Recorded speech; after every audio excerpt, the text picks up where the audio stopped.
Bismillahirrahmanirrahim. Assalamualaikum warahmatullahi wabarakatuh.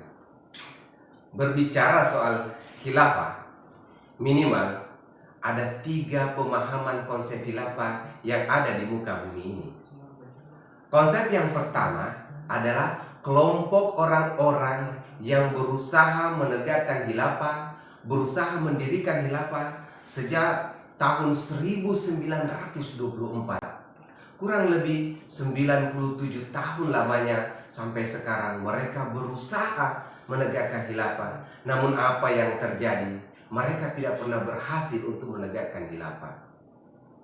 Karena khilafah yang ingin dibangun adalah khilafah yang berdasarkan kekuasaan, berdasarkan politik, berdasarkan teritorial.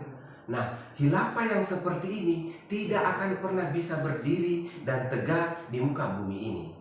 Karena kita tahu bahwa Islam adalah rahmatan lil alamin, tidak mengenal batas dan wilayah. Selanjutnya, kelompok yang kedua adalah kelompok orang-orang yang tidak menghendaki sama sekali adanya khilafah. Kenapa demikian? Karena mereka berpikir bahwa pemahaman konsep khilafah membawa ketakutan, membawa bencana. Mereka bercermin pada kelompok yang pertama.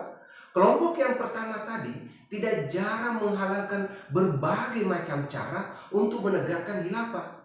Maka kita lihat di negara Timur Tengah atau di mana negara-negara yang berusaha menegakkan khilafah, yang terjadi adalah kehancuran, keaniayaan, pertumpahan darah dan peperangan.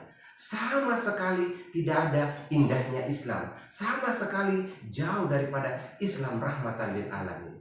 Maka kita tidak bisa menyalahkan kelompok yang kedua ini yang memahami tidak boleh ada khilafah di muka bumi ini. Selanjutnya, kelompok yang ketiga adalah Jamaah Muslim Ahmadiyah. Jamaah Muslim Ahmadiyah sudah menegakkan khilafah kurang lebih 113 tahun lamanya. Jamaah Ahmadiyah menegakkan khilafah tersebut. Ini adalah karunia dari Allah Subhanahu wa taala. Kita lihat dalam surah An-Nur ayat 56 yang bunyinya, A'udzubillahi minasyaitonirrajim. Bismillahirrahmanirrahim. Wa'adallahu alladhina amanu minkum wa amilus solihati la yastahlifannahum fil ard kama stakhlafal ladzina min qablikum. Yang artinya Allah Ta'ala berjanji kepada orang-orang yang beriman dan beramal soleh, pasti dia akan menegakkan khilafah di muka bumi ini. Ini janji Allah Subhanahu wa Ta'ala, akan menegakkan khilafah jika 2 syarat terpenuhi. Yang pertama, ada kelompok orang-orang yang beriman. Selanjutnya, ada kelompok orang-orang yang beramal soleh.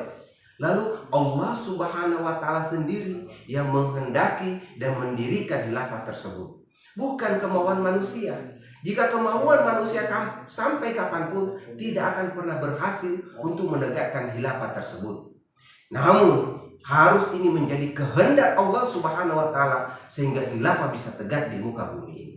Selanjutnya, Rasulullah Shallallahu Alaihi Wasallam memberikan contoh di mana setelah wafatnya Rasulullah Shallallahu Alaihi Wasallam, maka Hazrat Abu Bakar yang menggantikan beliau sebagai khalifah, di mana orang-orang yang telah berbaiat di tangan Rasulullah Shallallahu Alaihi Wasallam kembali berbaiat di tangan Hazrat Abu Bakar radhiyallahu anhu.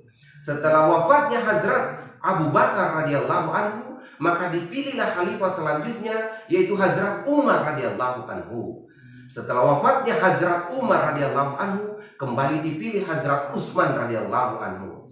Selanjutnya demikian juga setelah Hazrat Utsman wafat, maka dipilihlah Hazrat Ali radhiyallahu anhu. Sistem khilafah berjalan. Maka ini contoh yang kedua yang ditunjukkan oleh Rasulullah SAW. Selanjutnya, Rasulullah SAW juga bersabda bahwa khilafah bisa berdiri harus diawali dengan adanya kenabian. Karena khilafah ala minhajin nubuwah, harus ada dulu nubuwah, lalu ada khilafah. Nah, harus diawali dengan kenabian. Tidak bisa khilafah berdiri tanpa diawali dengan kenabian. Karena ini sudah contoh yang diberikan oleh Rasulullah Sallallahu Alaihi Wasallam. Selanjutnya, pendiri Jamaah Muslim Ahmadiyah menerima wahyu dari Allah Subhanahu Wa Taala sebanyak 13 kali, yang bunyinya seperti ini: Aratu an astakhlifah fahalaktu Adamah. Kata Allah Ta'ala, aku berirada untuk menegakkan khilafahku, maka aku ciptakan Adam. Allah Subhanahu Wa Ta'ala sendiri memberikan penegasan kepada Hazrat Mirza Ghulam Ahmad alaihissalam sebagai pendiri Jamaah Muslim Ahmadiyah untuk menegakkan khilafah ini. Maka kita bisa lihat, kita bisa cermati bahwa Jemaat Ahmadiyah menegakkan khilafah berdasarkan 4 faktor. Yang pertama, berdasarkan firman Allah Subhanahu Wa Taala. Yang kedua, berdasarkan sunnah Rasulullah SAW. Yang ketiga, berdasarkan hadis Rasulullah SAW. Yang keempat, berdasarkan penegasan Allah Subhanahu Wa Taala kepada pendiri Jemaah Muslim Ahmadiyah.